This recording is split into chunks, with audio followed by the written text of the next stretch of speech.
तर हा, करा स्वागत करा. हा, सॉरी मला जरा उशीर झाला सर. 5 मिनिटं. अ, सर्वप्रथम मी गुरुवर्य देवारे सर यांना नमस्कार करते, त्यांचं स्वागत करते. आज कुबल मॅडम राहू किंवा केतू या ग्रहावर त्याचं पूर्ण वर्णन, राशीमध्ये कुंडलीमध्ये त्याचं स्थान कोणत्या ठिकाणी असलं तर कशा पद्धतीने तो फल देतो याविषयीचं पूर्ण अभ्यास, पूर्ण विवेचन करण्यासाठी कुबल मॅडम तयारीने आलेले आहेत. वर्गात असणाऱ्या सगळ्या ज्येष्ठ विद्यार्थ्यांचा शिंदे सर आहेत, दळवी सर आहेत, रंजना मॅडम आहेत, कवठीकर मॅडम आहेत, सगळे कुलकर्णी आहेत. तेव्हा सगळ्यांचं स्वागत करते आणि कुबल मॅडमना विनंती करते की त्यांनी आजच्या लेक्चरला सुरुवात करावी. मॅडम, तुम्ही आतापर्यंतची खूप अभ्यासपूर्वक लेक्चर्स घेतलेली आहेत. आजचंही तसंच असणार, याच्यात काही शंका नाही. तेव्हा आपल्या लेक्चरला सुरुवात व्हावी. धन्यवाद मॅडम. धन्यवाद सर. Thank you madam, thank you. तर सर, सर्वात प्रथम ऋषितुल्य आदरणीय श्री दिलीप देवारे सरांना माझ्या कोटी कोटी धन्यवाद आणि कोटी कोटी वंदन सुद्धा. तर सर, नेहमीप्रमाणे तुम्ही मला परत माझ्यावर विश्वास ठेवून या आपल्या अभिषेक ॲस्ट्रॉलॉजिकल अकॅडमीवर बोलण्याची परत एकदा सुवर्ण संधी दिली, त्यासाठी मी तुम्हाला म्हणजे तुमचे खूप ऋणी पण आहे. तुम्हाला खूप पुन्हा पुन्हा नमस्कार करते आणि तुमचे स्वागत पण करते. तसेच इथे उपस्थित सर्वांचे स्वागत. माझ्यासाठी सगळेच मान्यवर आहे. तुम्ही एवढा तुमचा वेळ खर्च करून आलेला आहात, तर तुमचे सर्वांचे स्वागत आणि तुम्हा सर्वांना पण माझे मनपूर्वक नमस्कार. तर आता मी हळदणकर मॅडम, तुम्हाला पण तुम्ही स्वागत केलं, परत तुम्हाला एकदा नमस्कार करते आणि आता मी सुरुवात करते. तर सर्वात प्रथम सर्व देवी देवता, ग्रह, उपग्रह, नक्षत्र, तारे, कुलदेवता, वास्तुदेवता, मातृपितृदेवता आणि गुरुदेवता या सर्वांना सविनय साष्टांग नमस्कार करते. ओम नमः शिवाय. जय श्रीराम, जय श्री कृष्ण, जय श्री हनुमान. आणि आज संकष्टी चतुर्थी आहे, तर ओम गम गणपते नमः. आता आपण सुरुवात करूया.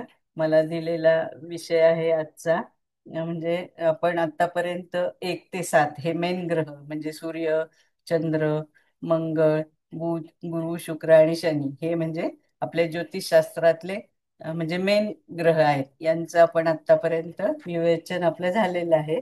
तर आज राहू या म्हणजे हा आता आपण ग्रहच म्हणूया, पण ऍक्च्युअली हा छायाग्रह आहे किंवा छेदनबिंदू आपण याला म्हणतो. त्याच्याबद्दल मी तुम्हाला मला जेवढं शक्य आहे तेवढं सांगण्याचा प्रयत्न करते. तर हे दोन छेदनबिंदू म्हणजे कसे, तर पृथ्वीची कक्षा आणि चंद्राची कक्षा, ह्या म्हणजे दोन कक्षा एकमेकांना ज्या दोन ठिकाणी म्हणजे छेदतात, त्या छेदनबिंदूंना ऍक्च्युअली राहू आणि केतू असं म्हटलं आहे. म्हणजे हे दोन छेदनबिंदू आहेत. तर त्याच्यातला राहू आहे म्हणजे हा ते सर्पाचं डोकं असं आहे, तो नॉर्थ नोड आहे. आणि खालचा भाग म्हणजे साऊथ कडचा शेपटीचा भाग त्याला केतू असं म्हटलंय. आणि मग नंतर आता आपण फलितात त्यांचा आपल्याला बराच उपयोग होतो ना, त्यामुळे त्यांना पुढे आपण ग्रहच म्हणूया. ऍक्च्युअली ते ग्रह मात्र नाहीये, ते छेदनबिंदू किंवा छायाग्रह असं त्यांना म्हटलेलं आहे, कारण त्यांना अस्तित्वच नाहीये ना. तर आपण अगोदर ह्या राहूची आणि केतूची उत्पत्ती कशी झाली बघूया. तर ज्यावेळेस म्हणजे समुद्र मंथन झालं ना, 1 मिनिट, मी रेकॉर्डिंग केलंय का? हा, केलंय. तर समुद्र मंथन जेव्हा झालं, तर त्यावेळेस म्हणजे त्या समुद्र मंथनातून जेव्हा अमृताचा कलश आला बाहेर, तर मग विष्णूंनी काय केलं, मोहिनीचं रूप घेतलं आणि ते अमृत वाटायला सुरुवात केली. पण ते अमृत फक्त देवांनाच मिळावं असा म्हणजे असा प्रयत्न होता. पण तो स्वरभानू नावाचा एक असुर किंवा दैत्य किंवा राक्षस, त्याच्या ते लक्षात आलं. मग तो काय झालं, त्यांनी दोन रांगा होत्या ना, एक देवाची रांग आणि एक राक्षसांची, तर तो देवांच्या रांगेत येऊन बसला. पण सूर्यदेव आणि चंद्रदेव यांना म्हणजे लक्षात आलं आणि मग त्यांनी म्हणजे विष्णूंना सांगितलं, म्हणजे मोहिनी रूपात जे विष्णू होते त्यांना सांगितलं. मग विष्णूंनी आपलं सुदर्शन चक्र चालवून त्याचा म्हणजे हे केला, तर म्हणजे तर त्याचं डोकं म्हणजे मस्तक आणि शरीराचा खालचा अर्धा भाग असा झाला, तर त्या वरच्या मस्तकाच्या भागाला राहू म्हणायचं, आणि खालचा जो धडाचा भाग आहे तो म्हणजे केतू आहे. पण हे म्हणजे त्यांना अमरत्व प्राप्त झालं, कारण त्यांनी थोडस अमृत, एखादा थेंब का होईना तो प्यालेला होता. म्हणजे मग मस्तक झाले ते राहू, आणि तोच नॉर्थ नोड, आणि देह झाला तो केतू ते साऊथ नोड. अशा प्रकारे ती त्यांची एक मायथॉलॉजिकल काय म्हणायचं कथा आहे. आता आपण ऍक्च्युअल ह्याला सुरुवात करू. तर हे राहू म्हणजे काय, तर पितरांचे कारकत्व राहूकडे आहे, आणि इतर ग्रहांच्या कारकत्वात म्हणजे परिणामात हा बदल करणारा आहे. याचा रंग कसा आहे, तर काळा रंग आहे. कपटी आहे, मंत्रतंत्र विद्या म्हणजे करणारा आहे, गारुडी विद्या, दैवी आपत्ती, भूतबाधा, वेड लागणे, असं दृष्टीनाश, आणि विषारी जनावरांपासून त्रास, आणि घराण्यातील शाप पण बघितला जातो ह्याच्यावरून, आणि वास्तुदोष पण बघितला जातो. रोगांचे निदान लवकर मात्र होत नाही. औषधोपचार घेतले तरी ते चुकीचे औषधोपचार घेतले जातात. ज्या स्थानात व ज्या ग्रहाच्या युतीत असतो त्या ग्रहाबरोबर कारकत्वाच्या दृष्टीने अशुभ फले देतो. स्वराशी कन्या आहे. उच्च राशी मिथुन आहे, आणि उच्चांश 15 अंश आहे. धनुराशी 15 अंशाला हा नीच म्हणजे नीचांश आहे. कर्क राशी ही मूल त्रिकोण राशी आहे. वेस किंवा गावाची हद्द हे राहूचे स्थान आहे. जल व वायू तत्वाचा ग्रह आहे, आणि ह्याचे 3 नक्षत्र आर्द्रा, स्वाती आणि शततारका. तर ही तीनही नक्षत्र चतुष्पाद नक्षत्रे आहे. त्यातील आर्द्रा हे नक्षत्र मिथुन राशीत येते, स्वाती हे नक्षत्र तूळ राशीत येते, आणि शततारका हे नक्षत्र कुंभ राशीत येते. महादशेचा काळ किती आहे, तर 18 वर्षे आहे. आणि बुध, शुक्र आणि शनी हे या राहू ग्रहाचे मित्र ग्रह आहेत. गुरु समग्रह आहे. रवी, चंद्र, मंगळ हे मात्र शत्रुग्रह आहेत. अं, राहूचे रत्न गोमेद आहे, किंवा लाजवर्त हे पण उपरत्न मानले आहे. मग छाया, अंधकार, काळा रंग, गारुडी विद्या, मोहिनी विद्या, रोग, वेड, स्मृतिनाश, दैवी आपत्ती, दृष्टीनाश, अंधत्व, पंगुत्व या गोष्टी राहूच्या कारकत्वात येतात. राहू हा शनीप्रमाणे फल देतो. राहू हा असे रोग देतो की म्हणजे ज्यात अशी गूढता असते, म्हणजे रोगाचं निदान पटकन होतच नाही. काही काळ रोगाचे निदान होतच नाही. अनुमानात दिशाभूल होते. औषधे पण लागू पडत नाही. भोग भोगावयास लावतो. राहू ज्या ग्रहाच्या युतीत असतो त्याच्या कारकत्वाच्या दृष्टीने अशुभ फले, वैगुण्य निर्माण करतो. राहू हा विषारी प्राण्यांचा कारक आहे, ते तर मी वर सांगितलंच आहे. जसे की सर्पदंश, नाक चावणे, किंवा विषारी प्राण्यांपासून इजा होणे. भूतबाधा हे याच्या कारकत्वात येतात. राहू हा वडिलांच्या वडिलांचा म्हणजे आजोबांचा पण कारक आहे. पत्रिकेत राहू चांगला असेल तर जातकाला प्रतिष्ठा, छत्र यांचा म्हणजे लाभ होतो, मानसन्मान मिळतो, कीर्ती मिळते, राजयोग, पराक्रम, कर्तृत्व, ऊर्जित अवस्था, सांपत्तिक उत्कर्ष होतो जातकाचा, भाग्य पण चांगले असते.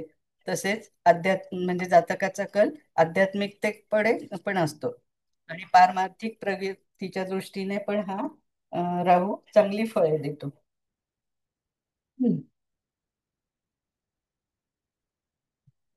म्हणजे राहू जर चांगला असेल म्हणजे पत्रिकेत, तर व्यक्ती कशी असते, उंच धिप्पाड शरीर यष्टी असते. पण हे जातक खोटे बोलणारे, परनिंदा करणारे, बुद्धिहीन असतात. शुभयोगात असता मायाळू, विचारपूर्वक काम करणारे, स्वार्थाबरोबर परमार्थ साधणारे असतात. बोलण्यापेक्षा कृतीवर भर जास्त असतो त्यांचा. अन्यायाशी झुंज देणारे असतात. स्वतंत्र विचारांचे असतात. वादविवाद पटू पण असतात. राहू जर अशुभ योगात असेल तर जातकाची दुष्टबुद्धी असते. जातक स्वार्थ असतो, कृतज्ञ असतो, निराशावादी, आणि इतरांच्या कार्यात विघ्न आणणारा असतो. स्वतःचेच खरे करणारा असतो. राहूच्या अंमलाखालील व्यक्ती म्हणजे दारू, गांजा, भांग यांचे व्यवसाय करणारे असतात. कोळसा, सिमेंट, सफाई कामगार, स्मशानात नोकरी करणारे, चांभार हे पण राहूच्याच अंमलाखाली येतात. गुह्यरोग, अजीर्ण, वातविकार, ज्ञानतंतूची दुर्बलता अशा प्रकारचे रोग राहूच्या अंमलाखाली व्यक्तीस होतात.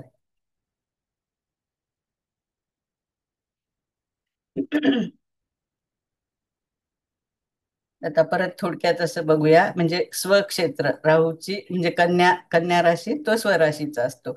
उच्च रास मिथुन आहे, नीच रास धनु आहे आणि म्हणजे उच्चांश 15 अंश आणि नीचांश 15 अंश असा.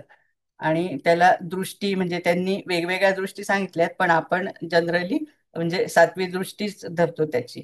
तत्व त्याचं जल आणि वायू आहे. दिशाबल कुठं आहे तर साऊथ वेस्ट म्हणजे नैऋत्येला आहे. काळबळ सायंकाळी म्हणजे राहूचं हे करतात सगळं. लिंग पुरुष आहे. मित्रग्रह बुध शुक्र आणि शनी, समग्रह गुरु, शत्रुग्रह रवी चंद्र आणि मंगळ, रंग काळा, गुण तमोगुणी आहे. स्थान बली कुठे आहे तर तृतीय स्थानात. अधिदेवता काल आणि रत्न गोमेद किंवा लाजवर्त.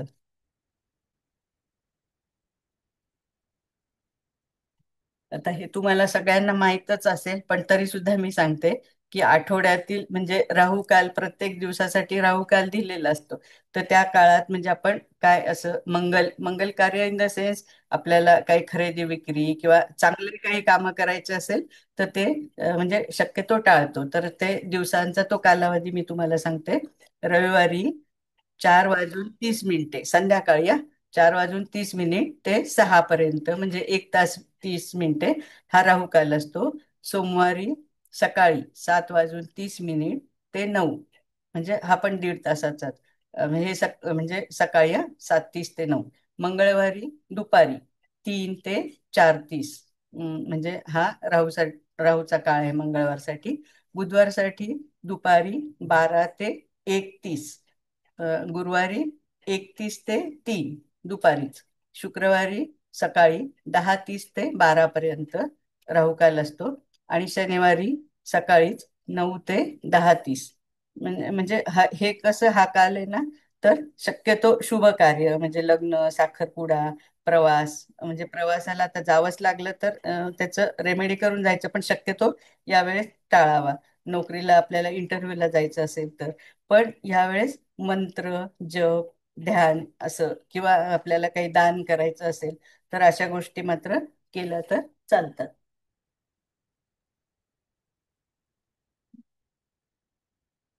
आता राहूचे आपण प्रत्येक भावातील म्हणजे फळ बघूया. तर ज्यावेळेस राहू पहिल्या म्हणजे लग्न भावात असेल तर व्यक्ती कशी असते म्हणजे रहस्यमय व्यक्तिमत्व असतं आणि बुद्धी आक्रमक असते. लोकप्रिय पण असतात, पण मानसिक अस्थिरता असते अशा जातकाला. आणि दुसऱ्या भावात जर राहू असेल तर पैशांबाबत अप्स अँड डाऊन म्हणजे चढ उतार असतात. कधी अचानक लाभ होतात तर कधी अचानक नुकसान पण होतं. आणि बोलण्यात पण कसं कधी आकर्षण पण असतं की असं, नाहीतर कधी अशी रूडली बोलतात हे लोक. तिसऱ्या भावात असेल तर जातक साहसी असतो, मीडियात असतो, लेखन पण चांगलं असतं त्याचं, सोशल नेटवर्किंग पण चांगलं असतं. पण भावंडांशी मात्र अशा जातकाचे मतभेद होऊ शकतात. चौथ्या भावात राहू असेल तर याला म्हणजे परदेशातून संपत्ती पण मिळते. मानसिक मात्र अस्थिरता असते मानसिकतेमध्ये थोडी. आणि आईशी संबंध थोडे ताणतणावाचे असतात. पाचव्या भावात जर राहू असेल तर प्रेमात असं थोडे भ्रम असतो प्रेमाबद्दल त्यांना. आणि किंवा मग अचानक संबंध होतात त्यांचे. बुद्धिमत्ता असामान्य असते, पण स्पेक्युलेटिव्ह रिस्क मात्र यांनी घ्यायला नाही पाहिजे. 6व्या भावात जर राहू असेल तर हा मात्र शत्रूंचा नाश करणारा आहे, पण मानसिक चिंता मात्र देतो. आणि असे जातक औषध किंवा रसायन क्षेत्रात यांना यश मिळतं. 7व्या भावात जर राहू असेल तर विवाहात थोडे ताणतणाव असतात. किंवा ते असे जोडीदार म्हणजे परदेशातला जोडीदार त्यांना मिळू शकतो, पण त्यांचे संबंध मात्र अस्थिर असतात. 8व्या भावात असेल राहू तर गुप्त विद्या आणि आयुष्यात अचानक बदल घडतात. आयुर्लाभ मात्र ठीक म्हणजे चांगला असतो, पण अपघात होण्याची शक्यता असते किंवा हे जातक थोडे रहस्यमयी पण असतात. 9व्या भावात जर राहू असेल तर म्हणजे परंपरेविरुद्ध श्रद्धा असते आणि असं अनयुज्युअल म्हणजे काम करतात ते. आणि प्रवास पण होतो म्हणजे जास्त, आणि जास्त करून परदेश प्रवासच होतो. 10व्या भावात जर राहू असेल तर अनोख्या मार्गाने करिअर असते त्यांचे. विदेशी संपर्क मात्र चांगला असतो आणि अशा लोकांना राजकारणात यश पण मिळते, पण कधी कधी त्यांची निंदा पण होते. 11व्या भावात जर राहू असेल तर मोठमोठे आर्थिक लाभ होतात आणि विदेशी स्रोत चांगले असतात त्यांचे, प्रसिद्धी पण मिळते. पण हे जातक जरा जास्तच लोभी असतात. 12व्या भावात जर राहू असेल तर म्हणजे परदेशी तर जातातच, थोडे स्वप्नाळू पण असतात, रहस्यमयी असतात, त्यांना गुप्त शत्रू पण असतात आणि आध्यात्मिक पण अनुभव त्यांना येतं म्हणजे येतो. पण यांचे नुकसान काय होते तर जरा हे जास्त विलासी म्हणजे विलासी वृत्तीमुळे त्यांचे नुकसान पण होऊ शकते. आता राहूचे प्रत्येक राशीतील फळ. तर मेष राशीत जर राहू असेल तर जातक असा थोडा उतावळा असतो, साहसप्रिय पण असतो, त्याच्याकडे असे अनोख्या कल्पना असतात, नेतृत्व करणारा पण असतो, पण स्वभाव मात्र रागीट असतो. वृषभ राशीत जर राहू असेल तर आर्थिक लाभ चांगले मिळतात. जातक भोगविलासी असतो, गोड गोड बोलणारा असतो, पण लोभी असतो. मिथुन राशीतील राहू याच्याकडे संवाद कौशल्य चांगलं असतं, मीडिया क्षेत्रात म्हणजे ते जातात ते लोक, पण दोन विचारांमध्ये नेहमी असं कन्फ्युजन किंवा गोंधळ असतो. कर्क राशीतील राहू हा म्हणजे भावना प्रधान असतो, त्याच्या घरात थोडे ताणतणाव असतात, पण कल्पकतेत मात्र त्याला यश मिळतं. सिंह राशीतला राहू नेतृत्व देतो, प्रसिद्धी देतो, पण असे जातक जरा जास्त अहंकारी असतात. कन्या राशीतला राहू यांची बुद्धी अशी विश्लेषणात्मक असते, संशोधन कार्य पण करतात, पण यांना आरोग्याच्या बाबतीत तक्रारी असतात. तुला राशीतील राहू ह्या जातकाचं व्यक्तिमत्व आकर्षक असतं, कला क्षेत्रात अशा जातकांना यश मिळतं, पण संबंधांमध्ये मात्र थोडस कन्फ्युजन किंवा गोंधळ असतो. वृश्चिक राशीतील राहू गुप्त शक्ती, अध्यात्म, पण मानसिकता मात्र या लोकांची तीव्र असते. धनुराशीतील राहू धर्माविरोधी विचार असतात, परदेश गमन करणारे पण असतात, पण ज्ञानात अनोखेपणा असतो. मकर राशीतील राहू हे जातक महत्वाकांक्षी असतात, व्यवसायात पण यांना यश मिळतं, पण नीतिमत्तेचा अभाव असतो त्यांच्याकडे. कुंभ राशीतील राहू हे जातक समाज म्हणजे सामाजिक सुधारक असतात आणि त्यांचे विचार पण असामान्य असतात, तंत्रज्ञानाशी जोडलेले असतात. मीन राशीतला राहू अशा जातकाकडे कल्पकता चांगली असते, पण आध्यात्मिक भ्रम असतात त्यांना, आणि तांत्रिक म्हणजे ह्याच्यात त्यांना यश मिळतं आणि परदेश प्रवास करणारे पण असतात.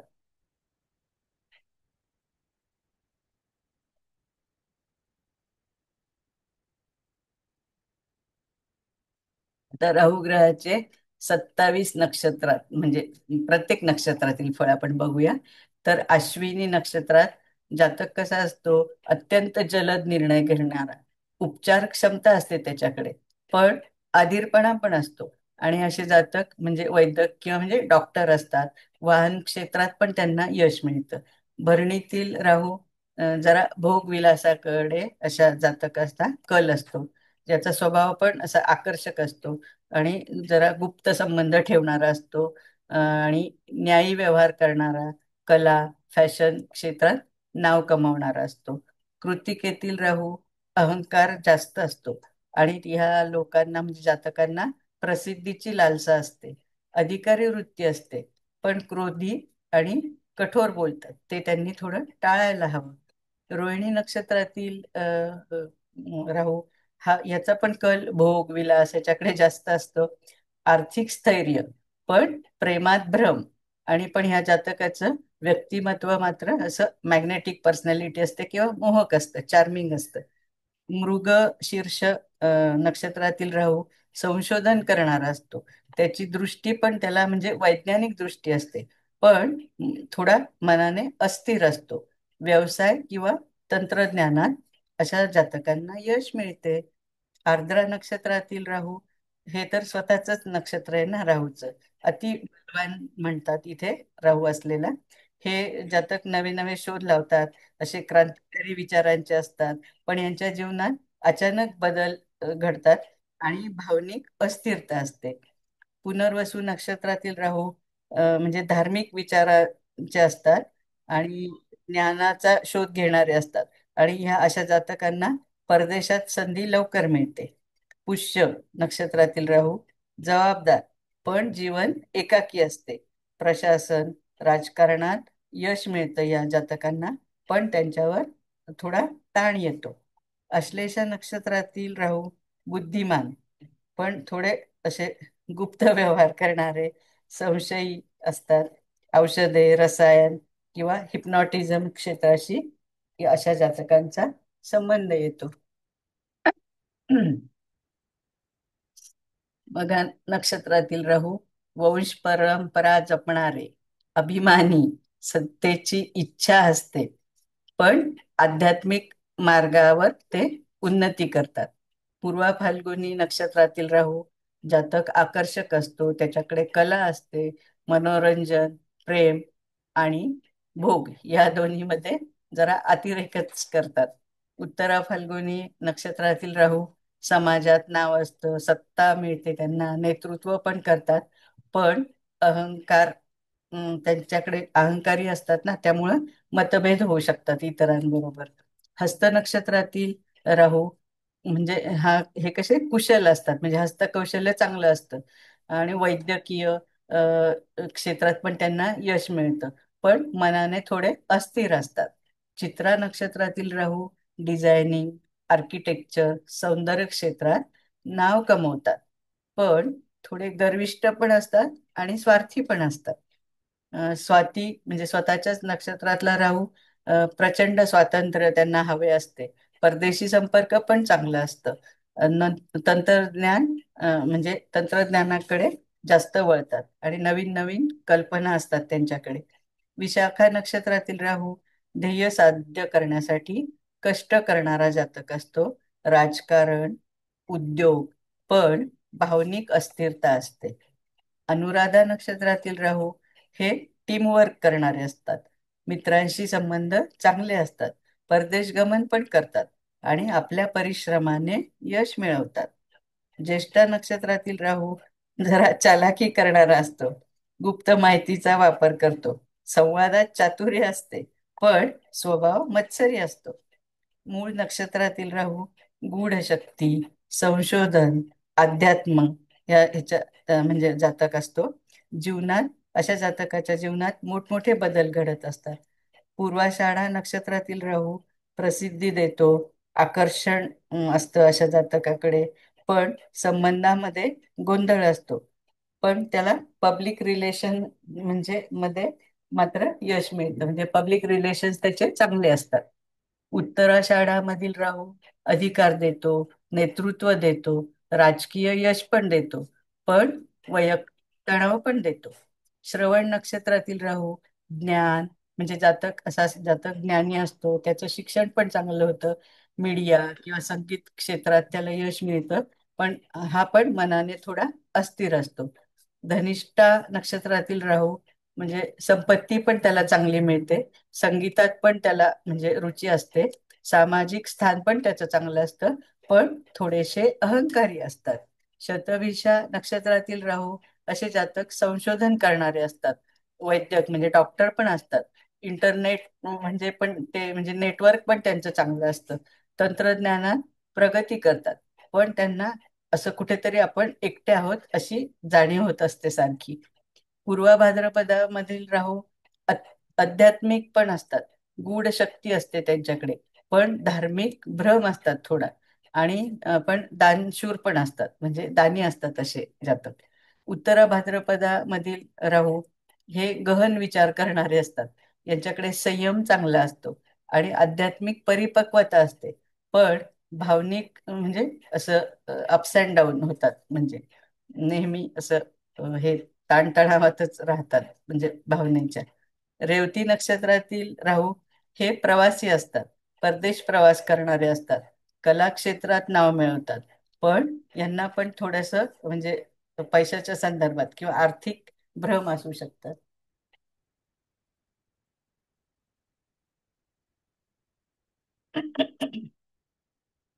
आता नवमांशातील फळ बघूया प्रत्येक. मेष नवमांशात जेव्हा राहू असेल तर जातक धाडसी असतो, महत्वाकांक्षी असतो, पण निर्णय अचानक घेणारा असतो आणि गुप्त कामात त्याला यश मिळते. पण त्याला राग मात्र पटकन येतो, त्यामुळे त्याचे शत्रू वाढतात. स्पर्धेत जिंकतो, पण रिस्क घेऊन म्हणजे धोका पत्करतो. वृषभ नवमांशी राहू असेल तर जातक भोगविलास प्रिय असतो, कलात्मक पण असतो, त्याला सौंदर्याचं आकर्षण असतं. पण प्रेमात गोंधळ किंवा असं गुप्त संबंध ठेवणारे असतात. धनलाभ सुख चांगलं मिळतं, पण मानसिक अस्थिरता असू शकते. मिथुन नवमांशातील राहू वक्तृत्व चांगलं असतं अशा जातकाचं. व्यवसाय आणि संपर्कातून त्याला लाभ पण मिळतात, पण फसवणुकीचे प्रसंग पण येऊ शकतात. जातक बुद्धिमान असतो आणि जरा चालाक पण असतो. कर्क नवमांशातील राहू जातक भावनिक असतो, म्हणजे कल्पनाशील आणि म्हणजे असं त्यात थोडासा अस्थिर पण असतो आणि त्याच्यात मातृ भावना म्हणजे आईच्या बद्दल जास्त म्हणजे त्याला प्रेम असतं. आणि पण त्याला मनात एक प्रकारचा भ्रम किंवा असुरक्षित नेहमी वाटत असतं.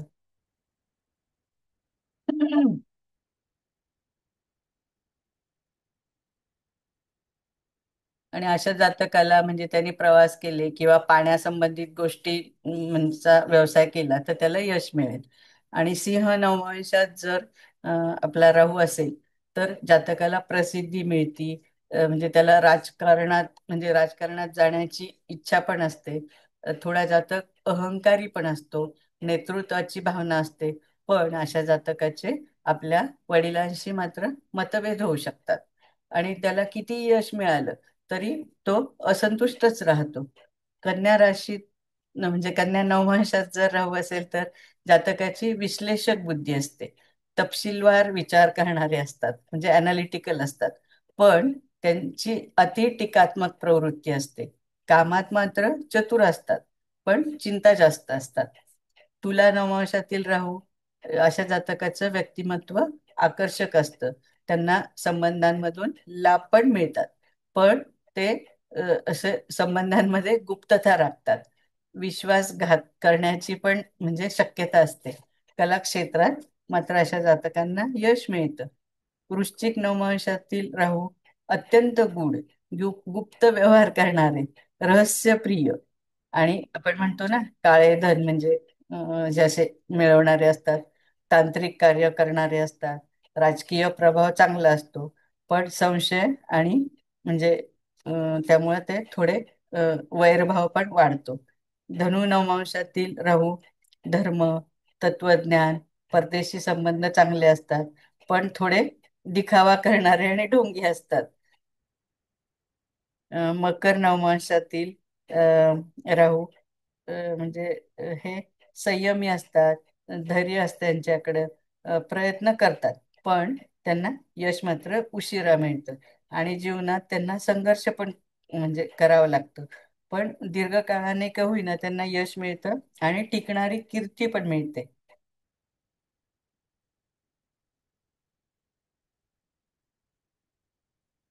कुंभ नवमांशातील राहू हे समाजसेवा करणारे असतात, संघटन कौशल्य ह्यांच्याकडे चांगलं असतं, तंत्रज्ञानी असतात आणि परदेशी कार्यात त्यांना यश मिळतं. परंतु संबंधात ते नेहमी अलिप्तता ठेवतात आणि त्यामुळे त्यांना मानसिक एकाकी म्हणजे असं एकाकीपणा म्हणजे आपण एकटे आहोत अशी जाणीव होते. मीन नवमांशातील राहू जातकाची प्रवृत्ती आध्यात्मक असते. थोडेसे जातक स्वप्नाळू पण असतात, त्यांना कधी कधी दैवी अनुभव पण येतात. पण वास्तवापासून पळण्याची प्रवृत्ती पण असते आणि आध्यात्मिक आणि तांत्रिक क्षेत्रात त्यांना यश मिळतं.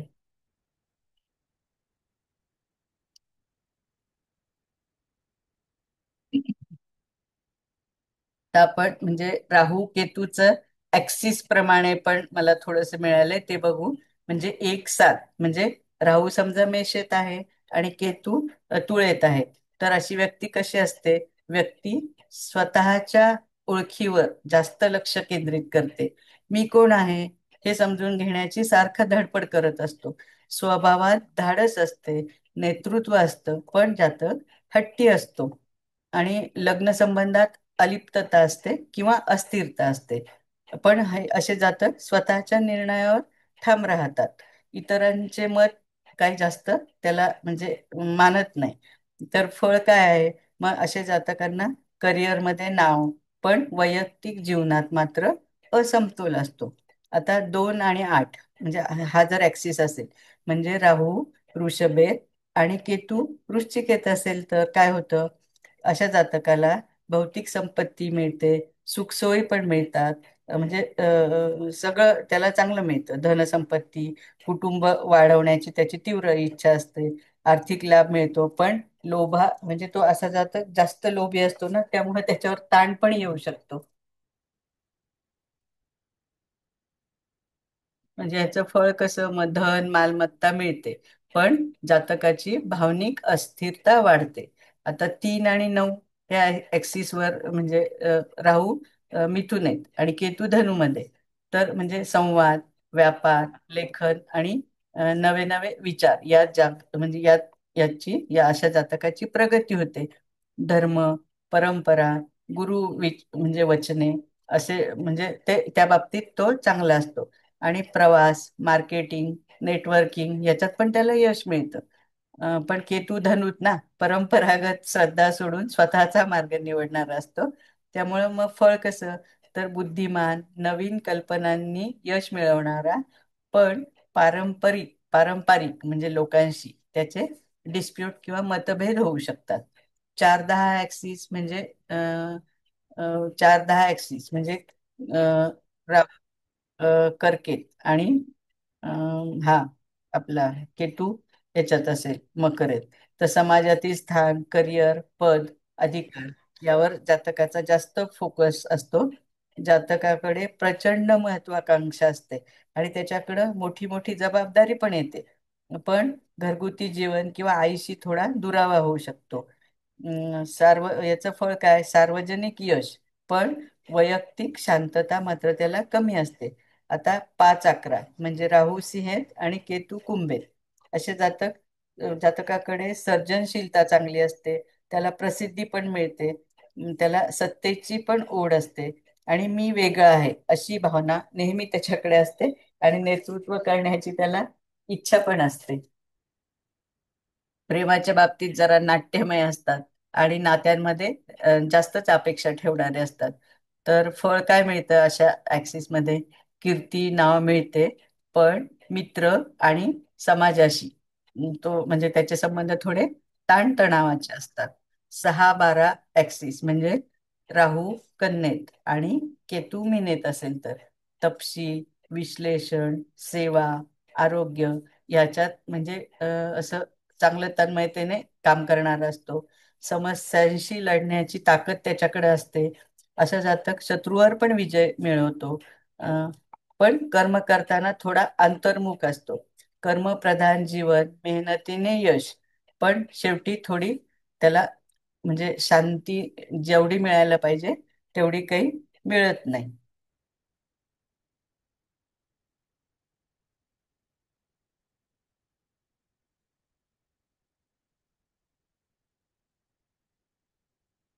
आता आपण महादशेची फळे बघूया. ह्या राहूची महादशा 18 वर्षाची असत्या आणि या महादशेत काय? थोडासा भ्रम, मोह, अचानक बदल, विदेश योग पण येतात, तंत्र, राजकारण म्हणजे या क्षेत्रात पण जातकाला असं ह्याच्याप्रमाणे म्हणजे जसा कुंडलीचा दर्जा आहे त्याप्रमाणे यश किंवा अपयश असं मिळतं. तर आपण म्हणजे राहूची महादशा चालली आहे आणि त्यावेळेस राहू मेष राशीत आहे.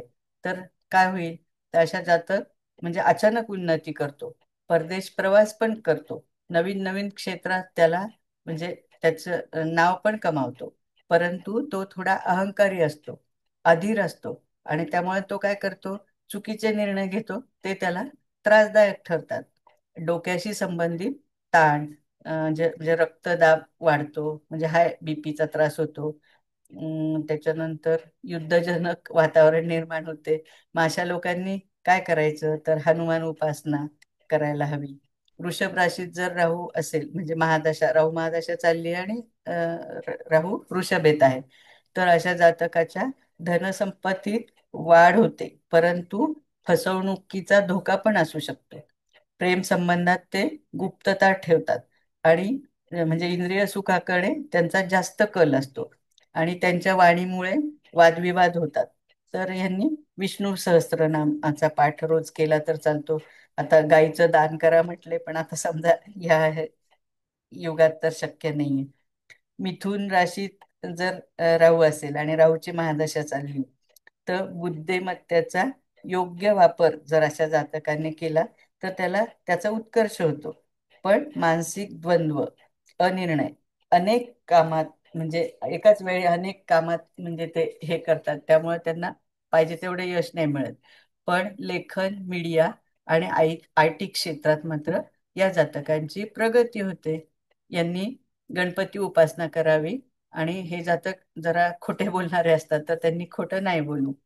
कर्क राशीत राहू असेल तर, म्हणजे राहूची महादशा चालली आहे आणि राहू कर्क राशीत आहे, तर घर, कुटुंब आणि मातेसंबंधी पण ताणतणाव निर्माण होतात, मनोविकार होतात, आणि अशी एक अनामिक भीती जातकाला सारखी वाटत असते. आणि जरा कल्पनाशक्ती, म्हणजे कल्पनेतच असा रमणारा जातक असतो. वास्तू परिवर्तन करावं लागते, म्हणजे घर बदलावं लागतं. परदेशात वास्तव्य पण शक्य आहे अशा जातकाचं. उपाय म्हणजे चंद्राची शांती असं करावे. पण मोती मात्र नाही धारण करायला पाहिजे. चंद्र शांती किंवा चंद्राचे जप केले तरी चालेल. सिंह राशीत जर राहू असेल आणि राहूची महादशा चालली, तर अशा जातकाला राजकीय क्षेत्रात यश मिळतं, प्रतिष्ठा पण मिळते. पण सत्ताचा वापर जर चुकीचा केला, तर त्याचे पतन पण होऊ शकते, आणि त्याला पोटाचे त्रास, डोळ्यांचे आजार पण होऊ शकतात. तर अशा जातकाने विष्णू मंदिरात दान करावं, किंवा रोज सूर्यनमस्कार करावेत. कन्या राशीत जर राहू असेल आणि राहूची महादशा चालली आहे, तर जातक कसा असतो, तांत्रिक असतो, विश्लेषक असतो, आणि असा जातक संशोधन क्षेत्रात प्रगती करतो. पण सतत चिंता करत असतो, त्यामुळे त्याच्या आरोग्याची हानी होऊ शकते. आणि स्त्रीच्या प्रेमात, म्हणजे स्त्री प्रेमात त्याला थोडा भ्रम असतो. तर अशा जातकांनी दुर्गा सप्तशतीचा पाठ केला तर जास्त चांगले. आता राहू महादशा चालली आहे आणि तुळेच समजा राहू आहे, तर भागीदारी म्हणजे काही असेल त्याचं व्यवसाय किंवा विवाह पण, म्हणजे वैवाहिक जीवनात पण त्याला संघर्ष होतात. सामाजिक प्रसिद्धी मात्र मिळते, मीडियात पण यश मिळतं, आणि त्याचं सौंदर्य आणि म्हणजे सौंदर्यतेकडे जरा जास्तच झुकतो, म्हणजे आकर्षण असतं सौंदर्याच्या ठिकाणी. तर अशा जातकाने काय करायचं, शुक्राचे मंत्र जप करायचे, तुळशीचे पूजन करायचं. वृश्चिक राशीत जर राहू असेल आणि राहूची महादशा असेल, तर गुप्तशास्त्र, तंत्र, मंत्र अशा ठिकाणी जातकाचा कल जरा वाढतो. अशा जातकाला गुप्तरोग होण्याची पण शक्यता असते, अपघाताचा पण धोका असतो, आणि पण ह्याला वारसा हक्काने लाभ मात्र मिळतात. तर अशा जातकाने महामृत्युंजय जप रोज म्हणजे त्या जप करावा. धनु राशीत जर राहू असेल आणि राहूची महादशा असेल, तर जातक म्हणजे धार्मिक असतो, पण तत्वज्ञानात मात्र थोडस तो गोंधळलेला असतो, आणि गुरुजनांशी त्याचे मतभेद असतात. विदेश संबंधी म्हणजे त्याला मोठे मोठे प्रोजेक्ट पण करायला मिळतात. तर अशा जातकांनी बृहस्पती मंत्राचा जप, म्हणजे गुरुच्या मंत्राचा जप करायला हवं. आणि साधू संतांचा आदर करायला हवा. मकर राशीत राहू असेल आणि राहूची महादशा असेल तर करिअरमध्ये असे अप्स अँड डाऊन म्हणजे चढ उतार येऊ शकतात. म्हणजे राजकीय किंवा प्रशासकीय स्थान पण त्याला मिळू शकतं, परंतु त्याच्यावर म्हणजे खोटे आरोप येण्याची शक्यता असते. म्हणजे शत्रू पण त्याचे वाढतात. तर अशा वेळेस त्याने आपल्या शनिदेवांची उपासना करायची, काळ्या तिळाचं दान करायचं. कुंभ राशीत जर राहू असेल आणि राहूची महादशा असेल तर म्हणजे रहस्यमय यश मिळतं. विदेशी संपर्क चांगले असतात, पण सामाजिक अलिप्तता आणि जातकाची वृत्ती थोडी संशयी असते. तंत्रज्ञान म्हणजे तंत्रज्ञानात आणि संशोधनात अशा जातकाला यश मिळतं. तर अशा जातकाने राहूचे बीज मंत्र म्हणजे ओम भ्राम ब्रीम ब्रोम सह राहावे नमा या बीज मंत्राचा जप करायला हवा. मीन राशीत राहू असेल आणि राहूची महादशा असेल तर जातक आध्यात्मिक पण असतो, पण असं थोडा भ्रम पण असतात त्याच्या, म्हणजे थोडा भ्रमिष्ठासारखा पण वागतो. आणि प्रेमात आणि विवाहात पण त्याच्या अस्थिरता असते. आणि पाण्याशी संबंधित धोके पण असतात अशा काळात त्याला. तर त्यांनी नारायण कवच म्हणजे नारायण कवचाचा पाठ करायला हवा.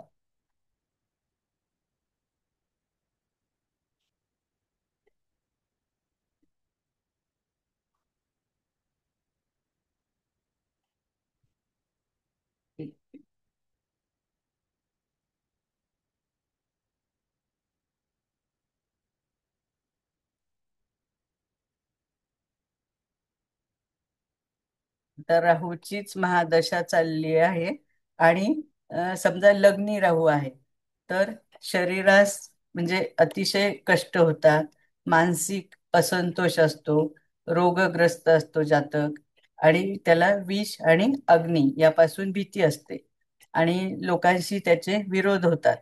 आणि त्याला जे इष्ट कार्य म्हणजे त्याला जे काही करायचं असतं तर त्याच्यात अडथळे येतात. शत्रूंकडून त्याला नुकसान होते, म्हणजे त्रास होतो. आणि असा जातक थोडा व्यसनी पण होण्याची शक्यता असते, किंवा वाईट लोकांच्या म्हणजे लोकांशी मैत्री करतो आणि पापकृत्य करतो, त्यामुळे त्याला क्लेश होतात. जर धनस्थानी राहू असेल तर म्हणजे त्याचं वित्तनाश म्हणजे धनाचा नाश होतो, पराधीनता येते, डोळ्यांना पीडा होते, कौटुंबिक कलह वाढतात, वियोग, स्त्रीला अनिष्ट म्हणजे स्त्रीचा वियोग पण होऊ शकतो.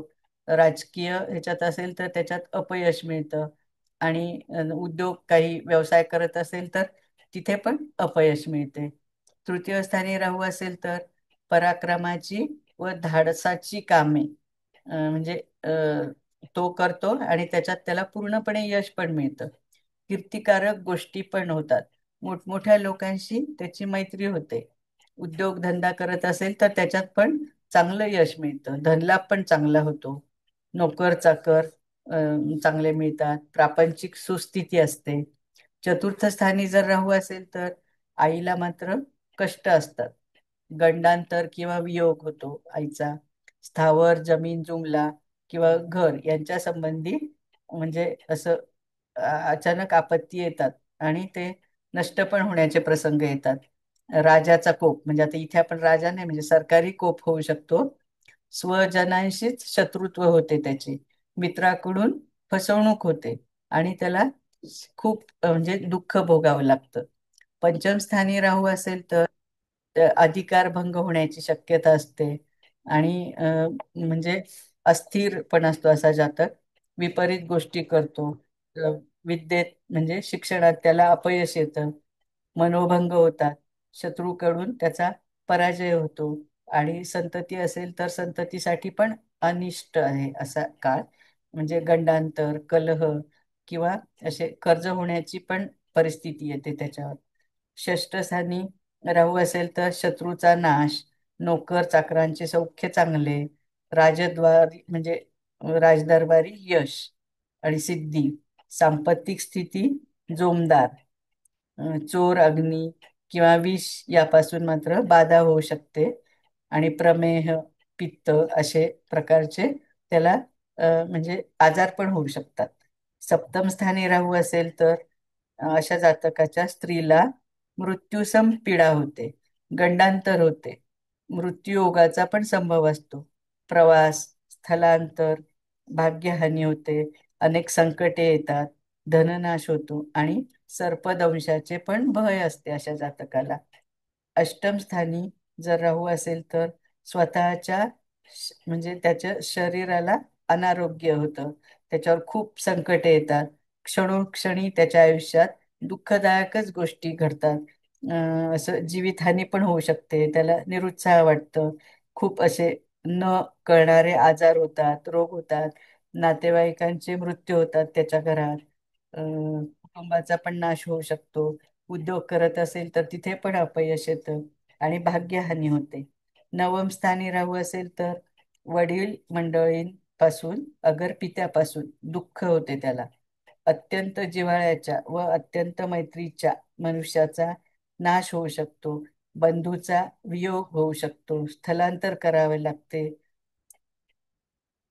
पण असा जातक म्हणजे त्याला तीर्थयात्रा किंवा कर्माकडे त्याचं लक्ष असतं, गंगा स्नान घडेल असं म्हणतात. दशम स्थानी राहू असेल तर सत्कर्म घडतील अशा जातकाकडून, तीर्थयात्रा, गंगा स्नान, साधू संतांचं म्हणजे दर्शनाचा लाभ त्याला मिळतो. उद्योगधंदा करत असेल तर त्याच्यात पण यश मिळतं. राजकीय क्षेत्रात असेल तर तिथे पण अनुकूलता लाभते. आणि असा जातक धर्मग्रंथांचा अभ्यास करणारा असतो. एकादश स्थानी राहू असेल तर अशा जातकाला स्त्रियांकडनं लाभ होतात, स्त्रियांचे सहाय्य पण मिळते, संतती सौख्य चांगले लाभते, हर प्रकारे धनलाभ होतात, त्याला मान मरातब मिळतं, त्याचा लौकिक वाढतो, कीर्ती पण वाढते आणि ऐशो आरामाची प्राप्ती पण होते. द्वादश स्थानी राहू असेल तर प्रापंचिक निकृष्ट स्थिती येते, मनाला दुःख होतात आणि स्त्री पुत्रांचा आयदर नाश होतो किंवा वियोग होतो. स्थावर जमीन जुमला व धनधान्य यांचा पण नाश होतो आणि त्याची परिस्थिती बिकट होते आणि शत्रू पक्ष अशा वेळेस जोरदार असतात. आता राहू महादशेतील प्रत्येक अंतर्दशेचं फळ आपण बघूया. तर राहूमध्ये राहूचीच अंतर्दशा असेल तर अ, म्हणजे भावंडांस किंवा कुटुंबातील मंडळीस अनिष्ट पीडा, अनेक प्रकाराने धनाचा क्षय होतो, सुखहीन परिस्थिती येते आणि मानसन्मान किंवा असा कमी होतो. म्हणजे राहूमध्ये गुरुची अंतर्दशा असेल तर असा जातक धार्मिक गोष्टीचे आचरण करतो, म्हणजे तीर्थ स्नान करतो, पुण्यकर्म करतो, साधू संतांचा त्याला आशीर्वाद मिळतो, पुत्र प्राप्ती होते, विद्येत पण यश मिळतं, अधिकाऱ्यांशी चांगली म्हणजे त्याची मैत्री असते आणि त्याला धनलाभ पण चांगले होतात. राहूमध्ये जर शनीची अंतर्दशा असेल तर म्हणजे थोडं असं वात पित्त असे विकार वाढण्याची शक्यता असते, आप्तवर्गाकडून संकटे किंवा अपमान होतो त्याचा आणि त्याच्या आप्तवर्गांचा नाश पण होऊ शकतो, राजकोप पण होतो आणि त्याला असं काय मृत्यूतुल्य कष्ट पण होतात. म्हणजे सगळ्याच ठिकाणी अनिश्चितता असते. राहूमध्ये बुधाची जर अंतर्दशा असेल तर त्याला चांगल्या मित्रांची मदत मिळते, भावंडांचं सुख पण मिळतं, भावंडांचा उत्कर्ष पण होतो, त्याचे आरोग्य पण चांगले असतं, त्याला काही जर चिंता असतील ना तर त्याचा पण नाश होतो आणि म्हणजे असं काय म्हणतात, अल्प कष्ट करून लाभ मात्र चांगले मिळतात आणि प्रापंचिक सुस्थिती असते. राहूमध्ये केतूची जर अंतर्दशा असेल तर शरीराला खूप कष्ट होतात, अपमृत्यू अगर गंडांतर होते, अपघाताची भीती असते आणि सांपत्तिक स्थिती थोडीशी अशी डळमळीत होते, धनाचा नाश होतो आणि त्याच्या स्त्रीला किंवा संततीला म्हणजे पण थोडस त्रास होण्याची शक्यता असते. राहूमध्ये शुक्राची अंतर्दशा असेल तर स्त्रीला स्त्री सौख्य चांगले मिळते आणि व्यापार धंद्यात धनलाभ होतो. राहूमध्ये रवीची अंतर्दशा असेल तर संकटावर संकटही येतात, कारण हा राहू रवीला ग्रहण लावतो ना. नुकसान आणि धनाची कमतरता, आणि असे कर्जबाजारी होतो, बेअब्रू होते, संततीला क्लेश होतात, आणि राजकीय संकटे येतात, अग्निभय, चोरी पण होऊ शकते. राहूमध्ये चंद्र असेल तर गुप्त शत्रूंचा फार सुळसुळाट होतो, आणि म्हणजे चहूकडे त्याची चिंताजनक स्थिती होते. मित्रांचा म्हणजे मित्र पण त्याला विरोध करतात, शत्रूमध्ये वाढ होते, आप्तांकडून म्हणजे नातलगांकडून त्याचे नुकसान होते, धननाश होतो, प्रापंचिक पण त्याला त्रास होतो. राहूमध्ये मंगळ म्हणजे मंगळाची अंतर्दशा असेल तर जास्तच नुकसान होतं. तो काही जरी कार्य करत असेल तर त्याला त्या कारात उत्साह नाही वाटत, म्हणजे निरुत्साही होतो तो. घातपात होण्याची शक्यता असते. स्त्री व संतती यांना अरिष्ट, आणि शरीराला पण त्याच्या क्लेश होतात. आता हे थोडेसे काही असे काय म्हणायचं रूल किंवा काय तुम्ही वापरून बघा, मला सापडले तर मी सांगतेय. म्हणजे प्रथम स्थानी जर राहू असेल ना, तर अशा जातकाला जप जाप्याची जास्त आवड असते. आणि राहू चंद्र एकत्र जर असेल तर एकदा तरी आयुष्यात मोठ्या संकटांना तोंड द्यावेच लागते, म्हणजे अशा जातकाला. आणि राहू शनी लग्नात जर असतील तर पिशाच्च बाधा असते अशा जातकाला. आणि राहू प्रथम स्थानी किंवा पंचम स्थानी असता मनुष्याचे दात थोडे वेडेवाकडे असतात, किंवा त्याला दंतपीडा असते.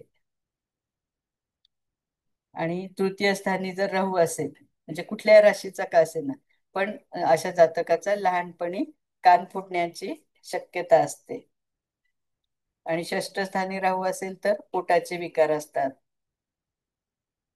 आणि राहू मंगळ म्हणजे प्रतियोगात असेल किंवा युती असेल तर ऑपरेशन पण होण्याची शक्यता असते.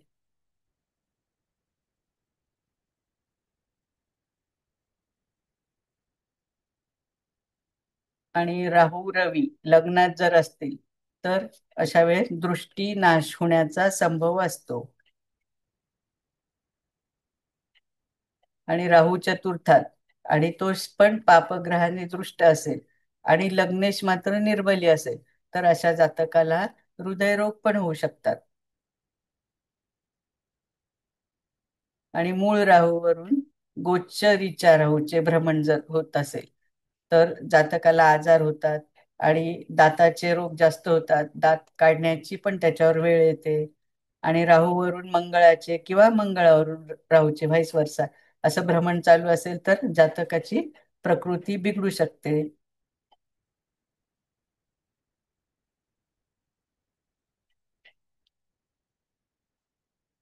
आता वाणी दोष केव्हा असतो, तर राहू जर द्वितीय स्थानी असेल तर अशा जातकाच्या वाणीत दोष असू शकतो. आणि राहू तृतीयात असता जन्म देवस्थानाजवळ होतो, म्हणजे त्याचा जन्म होतो त्यावेळेस जवळ कुठलं तरी एखादं मंदिर वगैरे असू शकतं. धनात पापग्रह व तृतीयात राहू असेल तर अशा जातकाचे बंधू सौख्य नाहीसे होते, म्हणजे नाश होतो बंधू सौख्याचा. आणि पंचमात जर एखाद्या जातकाच्या राहू असेल तर त्याचं शिक्षण अपुरं राहतं. संततीच्या बाबतीत असं म्हणजे सापडले मला, तुम्ही हे करून बघा. चतुर्थात राहू असेल तर प्रथम संतती मृत होण्याची शक्यता असते, पण हे पूर्ण आपल्याला कुंडलीचा सगळा अभ्यास करून ठरवावं लागेल.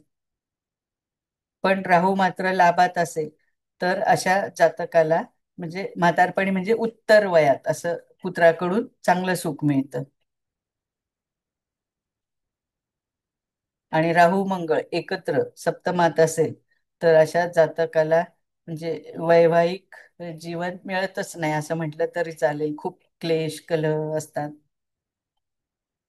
आणि अष्टमात राहू बरोबर जर हर्षलची युती असेल तर अनेक वेळा म्हणजे विवाह म्हणजे असं जमता जमता फिसकटतात, आणि झाले तरी पण ते टिकत पण नाही. आणि अष्टमात राहू हर्षल असेल तर त्याला स्त्रीधन पण मिळणार नाही.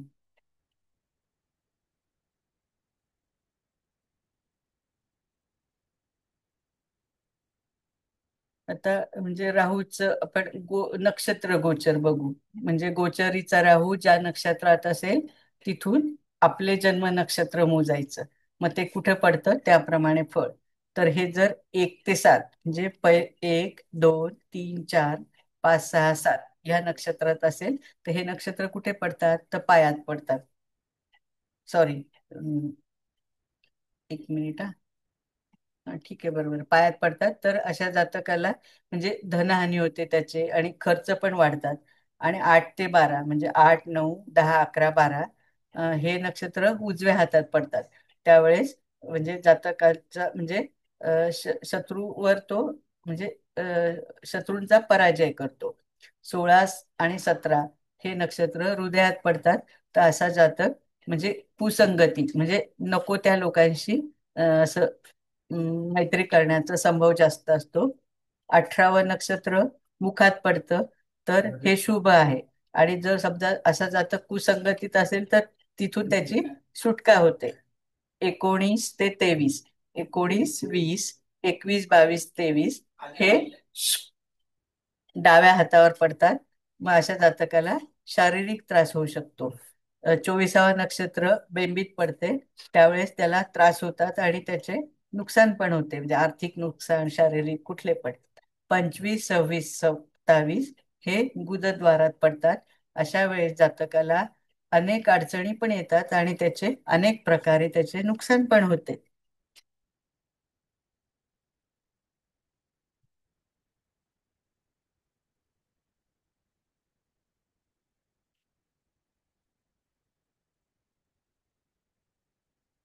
आता राहूचे गोचरी प्रमाणे फळ. जन्म राशीपासून 3, 6, 10 आणि 11 या स्थानी जर म्हणजे गोचरीचा राहू येत असेल, हे सगळे उपचय स्थान आहेत ना, तर म्हणजे उत्कर्षाचा काळ असतो. श्रेष्ठत्व वाढविणाऱ्या गोष्टी घडतात आणि धाडसाची कामे पण असे लोक करतात. जन्मराशीपासून पहिला व दुसरा राहू येईल तर शरीरास म्हणजे अनेक प्रकारच्या पीडा होतात, द्रव्याची हानी होते, मानसिक यातना होतात, पैसा टिकत नाही, म्हणजे त्याच्या नेत्रांना आणि मस्तकाला पण अतिशय त्रास होतो. चौथा राहू असेल तर मातृ-पितृ विरोधक असतो, स्थावर नाश करणारा असतो. आणि 5 आणि 9 या स्थानी राहू जर आला तर अशा जातकाची विपरीत बुद्धी असते. त्याच्या विद्येत विघ्न येतात, अडथळे येतात, अपूर्णता राहते. संतती असेल तर तिचा नाश होण्याची शक्यता असते. मानसिक व्याधी आणि भाग्यात पण अडीअडचणाचा काळ म्हणजे भाग्य अप्स अँड डाऊन, चढ उतार होतं.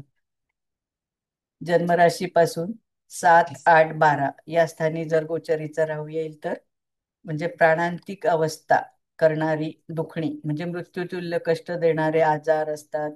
म्हणजे त्याच्यावर अनेक विपत्ती म्हणजे संकटे पण येतात. त्याची अपकीर्ती पण होते. त्याला स्त्रीचा वियोग पण होऊ शकतो.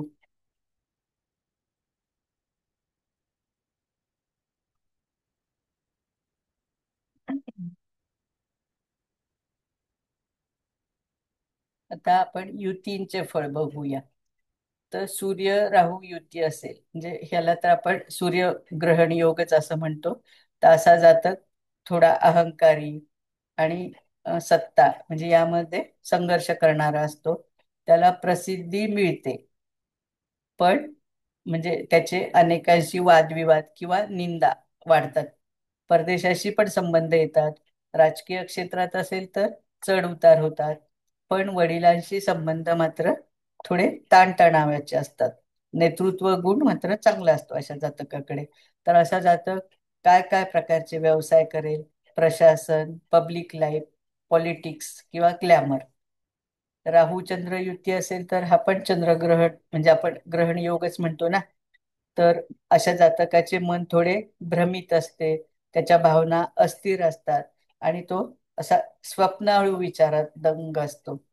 मानसशास्त्र, अध्यात्म किंवा कला या क्षेत्राकडे त्याचा झुकाव असतो म्हणजे कल असतो. आणि हे असे जातक रात्री काम करणारे असतात.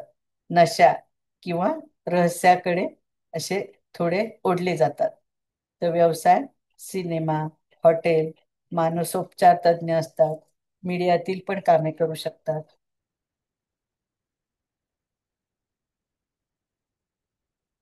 राहू मंगळ युती असेल तर आपण ह्याला अंगारक योग म्हणतो ना. तर असे जातकाकडे म्हणजे असं धाडसी असतो पण आक्रमक पण असतो. आणि ह्याला म्हणजे अपघात होण्याची पण शक्यता असते. कायदेशीर संकटे पण त्याच्यावर येऊ शकतात. आणि हा जातक असं अचानक निर्णय घेतो, स्टार्टअप करतो आणि रिस्क घेणारा त्याचा स्वभाव असतो. तर इंजिनिअरिंग, आर्मी, पोलीस, बांधकाम किंवा खेळ म्हणजे चांगला स्पोर्ट म्हणजे खेळाडू असतो. राहू बुध युती तर इथे बुद्धिमत्ता, पण बुद्धिमत्ता असते पण फसवणुकीचा वापर म्हणजे असं फसवतो इतरांना. कम्युनिकेशन मध्ये जरा चातुर्य असतं त्याच्याकडे, शूड असतात. म्हणजे जाहिरात क्षेत्रात यश मिळतं. मीडिया, पत्रकारिता, आय टी मध्ये, ट्रेडिंग, मार्केटिंग मध्ये त्यांना यश मिळतं. राहू गुरु युती असेल तर हा आपण गुरु चांडाळ योग म्हणतो ना. धर्म व नीतीचे उलट विचार असतात. तत्वज्ञान वेगळेच म्हणजे अनोखे असते. परदेशी शिक्षण घेऊ शकतात.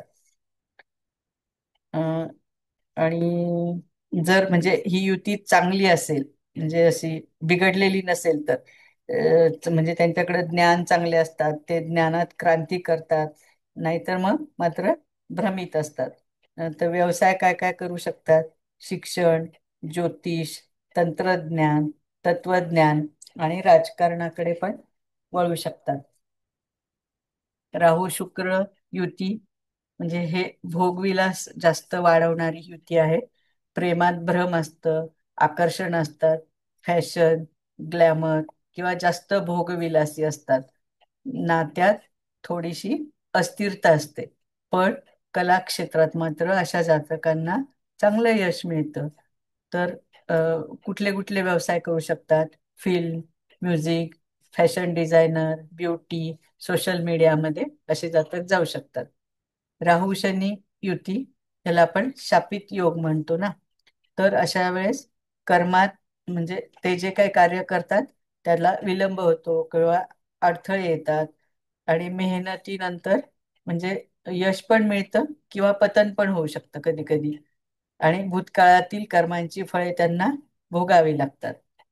व्यवसाय, प्रशासन, उद्योग, आय टी, राजकारण किंवा रिसर्च क्षेत्रात असतात.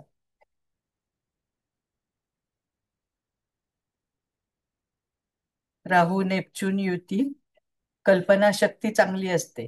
सिनेमा, संगीत म्हणजे अशा क्षेत्रात काम करू शकतात. पण ड्रग्ज किंवा नशापासून म्हणजे हे असं ड्रग्ज पण घेऊ शकतात किंवा एखाद्या नशेच्या पण अधीन होऊ शकतात. तर तिथे त्यांनी सावधगिरी मात्र बाळगणे आवश्यक आहे. व्यवसाय, फिल्म, फोटोग्राफी अशा ठिकाणी हे म्हणजे असे व्यवसाय ते करू शकतात. राहू आणि हर्षल युती तर अशा जातकात अचानक मोठमोठे बदल घडतात. असे जातक म्हणजे शोध कार्यात असं म्हणजे संशोधन करत असतात. वैज्ञानिक संशोधन असतात, पण यांची वृत्ती मात्र बंडखोरीची असते. व्यवसाय, तंत्रज्ञान, रोबोटिक इंजिनियर असतात, स्पेस रिसर्चर असतात, आय टी असतात किंवा ए आय म्हणजे आर्टिफिशियल इंटेलिजन्स मध्ये पण त्यांना चांगलं यश मिळतं. राहू प्लुटो युती असेल तर गुप्त शक्ती, नियंत्रणाची तीव्र इच्छा आणि राजकीय चढाओढ असते. व्यवसाय, गुप्तचर संस्था, संशोधन, सायबर सिक्युरिटी किंवा राजकारण.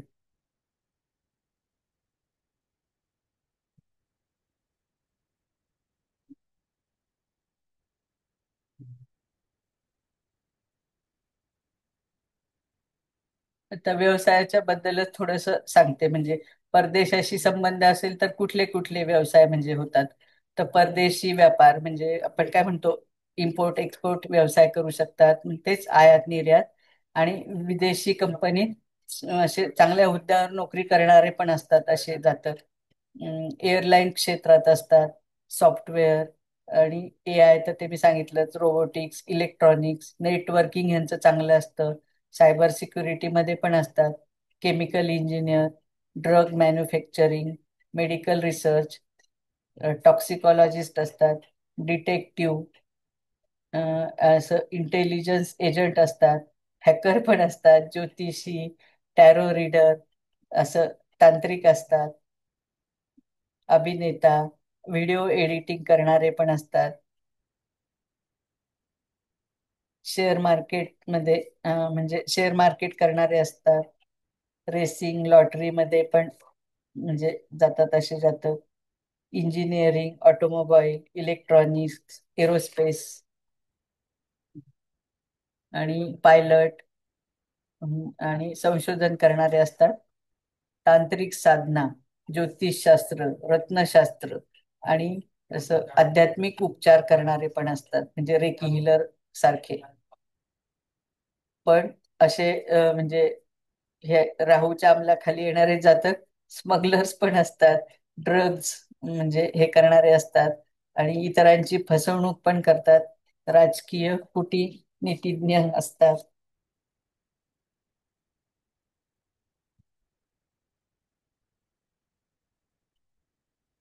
आता भावानुसार थोडस मला सापडले, थांबा बघते सगळे भाव मिळाले का पण.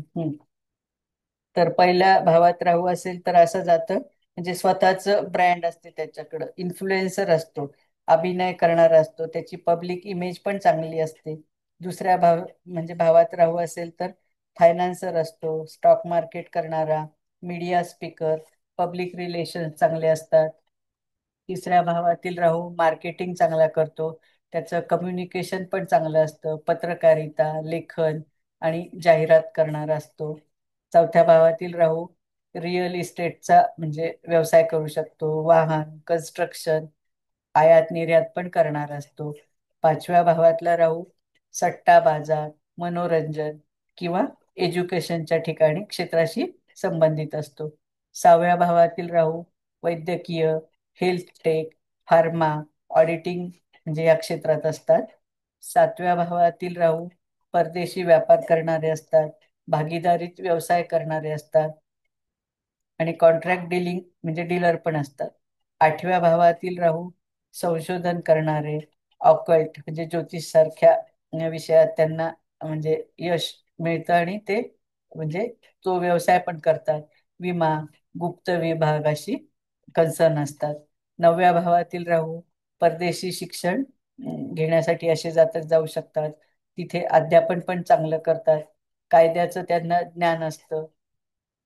दहाव्या भावातील राहू राजकारण क्षेत्रात जाऊ शकतात, टेक्नॉलॉजी, मीडिया ह्याच्यात पण असा जातक जाऊ शकतो.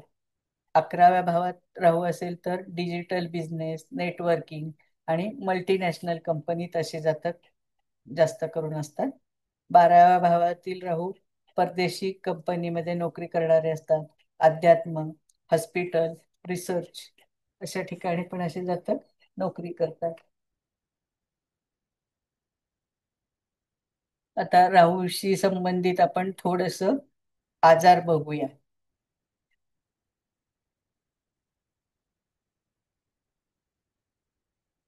म्हणजे राहू लग्नात किंवा चंद्र राशीत म्हणजे असेल, चंद्र राशी जी आहे तिथेच राहू पण आहे, तर असे जातक थोडे चुकीचे आकलन असते, संशयी, स्वप्नाळू असतात ते.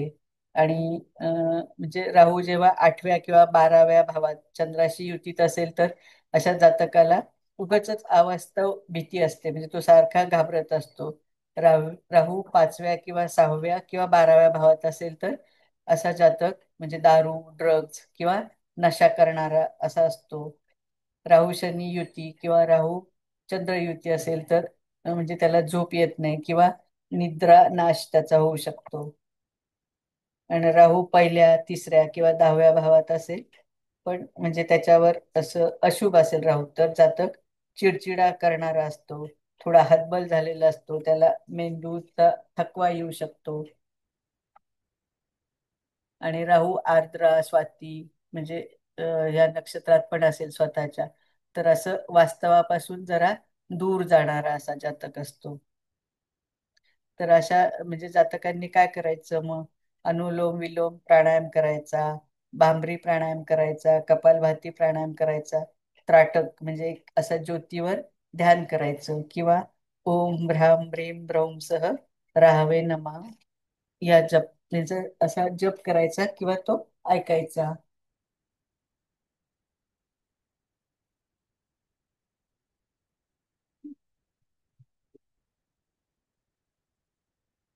आता मेंदूच्या संदर्भात समजा आपण राहूचे आजार बघूया. मेंदू व मज्जासंस्था, मानसिक भ्रम, भीती, डिप्रेशन, असा झोपेचा त्रास तर असतोच, आणि असा जातक सारखा म्हणजे चिंता करणार असतात. डोळ्याच्या संबंधी दृष्टीदोष, असं डोळ्यात थोडासा अंधुकपणा म्हणजे येणं, रक्त आणि विष, रक्तात संक्रमण, विषबाधा, म्हणजे त्याला ड्रग आणि असं दारूचं व्यसन असतं ना, त्यामुळे असे आजार त्याला होऊ शकतात. श्वसनासंबंधी धूळ किंवा रासायनिक प्रदूषणामुळे म्हणजे त्याला श्वसनाचे रोग होऊ शकतात. पोटाच्या संबंधी अपचन, विषबाधा किंवा अन्नातून इन्फेक्शन किंवा पोटात गॅसेस होणे. त्वचाच्या संबंधात असं फोड फुलसी आपण म्हणतो ना, म्हणजे फोडं येतात, किंवा एखाद्या गोष्टीची ॲलर्जी असते त्यामुळं त्वचेवर असं काळपटपणा दिसतो त्याच्या. नर्वस ब्रेकडाऊन होऊ शकतो, आणि भ्रम किंवा फोबिया पण त्याला होऊ शकतो.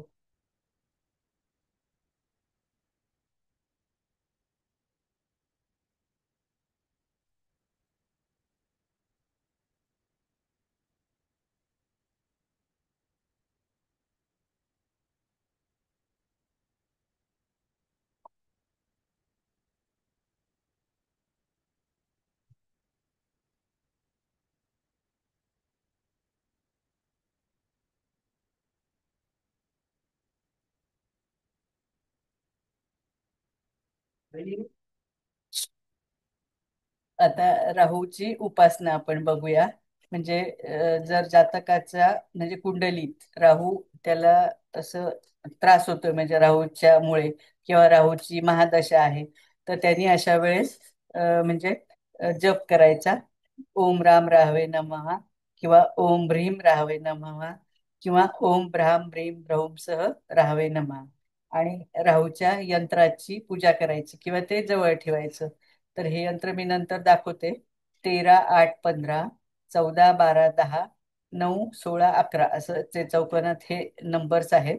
आणि यांची बेरीज आपण म्हणजे व्हर्टिकल, हॉरिझॉन्टल किंवा अशी तिरकी म्हणजे स्लांटिंग केली तरी 36 म्हणजे 36 येते. आणि राहूचं म्हणजे ह्या पण मंत्राचं पण जप केला तर चालेल नवग्रहातल्या, किंवा ऐकलं तरी चालेल. म्हणजे अर्धकार्यम महावीर्यम चंद्रादित्य वि, विमर्दनम सिंहिका गर्भसंभूतम तम राहूम प्रणाम्यहम. आणि राहूचं रत्न पण जवळ ठेवायचं, किंवा त्या रत्नाची अंगठी करायची.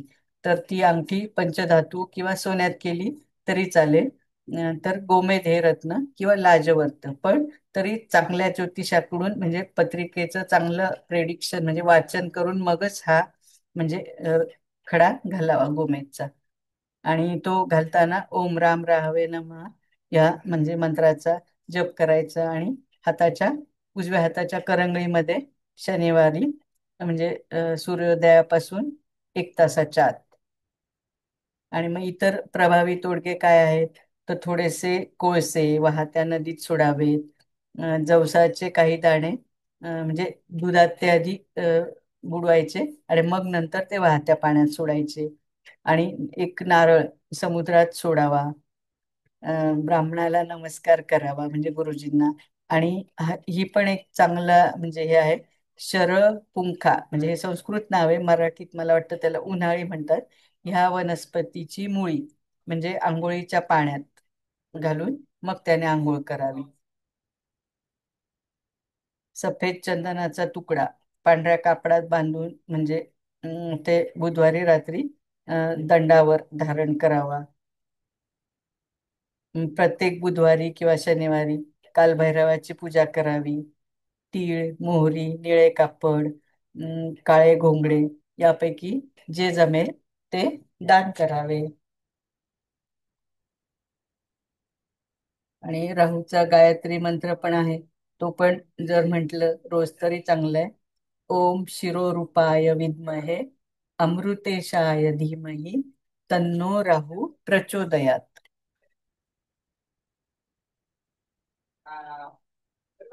तू यश.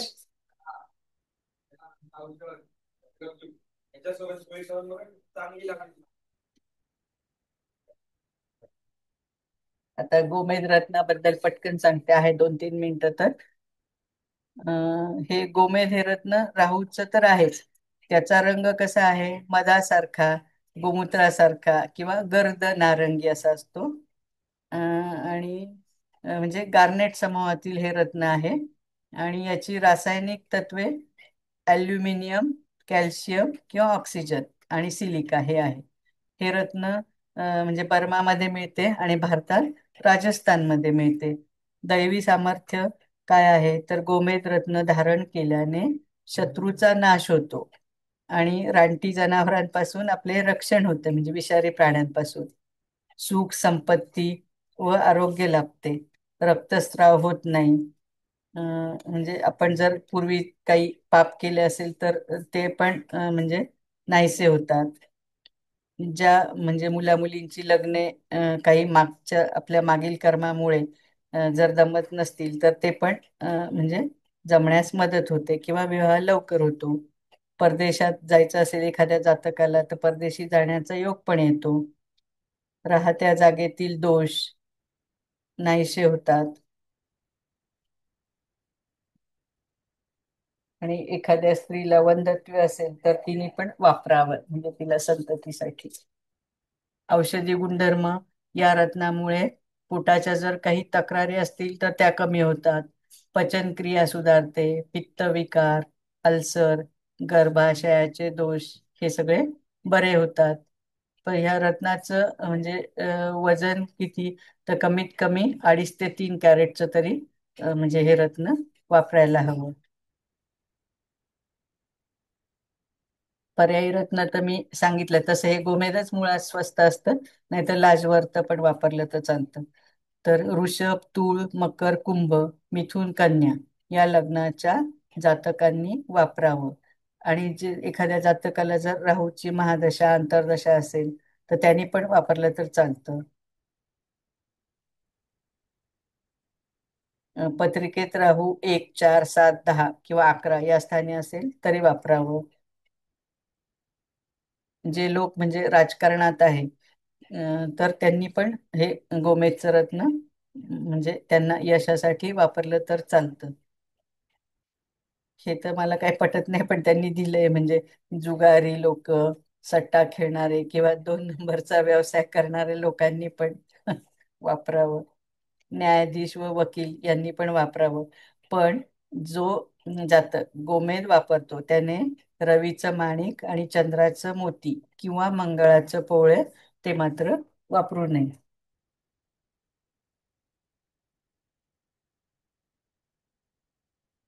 आणि मला अजून एक म्हणजे हे असं म्हणजे मी पण स्वतः केलंय तर थोडस मी ते सांगते. म्हणजे कोणत्या तरी बुधवारी रात्री, ही रेमेडीच आहे, म्हणजे बुधवारपासून सुरू करायच्या. बुधवार, गुरुवार, शुक्रवार आणि शनिवार, आणि रात्री 9 नंतरच करायची. तर म्हणजे लागोपाठ 4 दिवस करायची. तर म्हणजे बुधवारपासून सुरू करायची. ब्राऊन रंगाचं सिल्कचंच कापड घ्यायचं, 1 मीटर. त्याचे 4 भाग करायचे, म्हणजे पाव पाव मीटरचं कापड घ्यायचं. आणि त्याच्यात 50 ग्रॅम चहा पत्ती, म्हणजे आपली चहा, म्हणजे आपण जो चहासाठी जी पावडर वापरतो ना ते चहा घ्यायचं. आणि मग त्याच्यात थोडासा कापूर पण घालायचं. आणि हे दररोज रात्री, दररोज म्हणजे आपल्याला बुधवारी, गुरुवारी, शुक्रवारी आणि शनिवारी करायचं ना. बुधवारपासून सुरुवात करायची.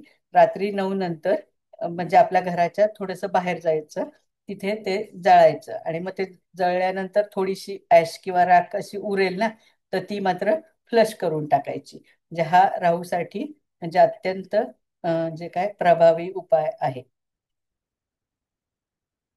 किंवा नैऋत्येला पण आपण असं काळे तीळ, थोडस तिळाचं तेल आणि काय म्हणतात आपले तांदूळ असे एकत्र थोडेसे घ्यायचे चिमूटभर आणि नैऋत्य दिशेला असे टाकून द्यायचे. असं 43 दिवस करायचं. तर ठीक आहे, आता आपण थांबूया. Hello sir. हा, नमस्ते मॅडम. हा नमस्ते. आता झालंय माझं. मी फक्त यांना हे एवढं दाखवते यंत्र. ठीक आहे, ठीक आहे, दाखवा. सांगितलंच आहे तसं. दिसतं हो का हो. सगळ्यांना? हा ठीक आहे.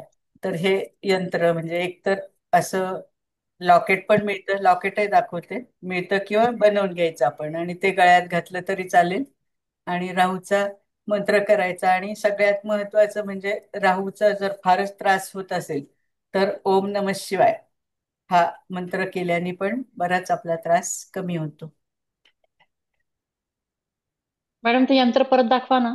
एक मिनिट थांबा, तेच हा काहीतरी गडबड झाली. एकदम ते हा लॉकेटच आलं. बघा. हा आता दिसतंय काय बघा. 13, 8 आणि 15 असं वरच्या लाईन मध्ये आहे. 14, 12, 10 मिडल लाईन मध्ये आहे. 9, 16 आणि 11 खालच्या लाईन मध्ये आहे. म्हणजे हे आपण एक तर भोजपत्र मिळतच त्याच्यावर करायचं किंवा असंच्या असं सुद्धा तुम्ही प्रिंट काढून जातकाला देऊ शकता किंवा आपल्या स्वतःकडे ठेवू शकता. फक्त असं ते खराब होईल तर मग थोडं लॅमिनेशन करून जवळ ठेवलं तरी चालेल.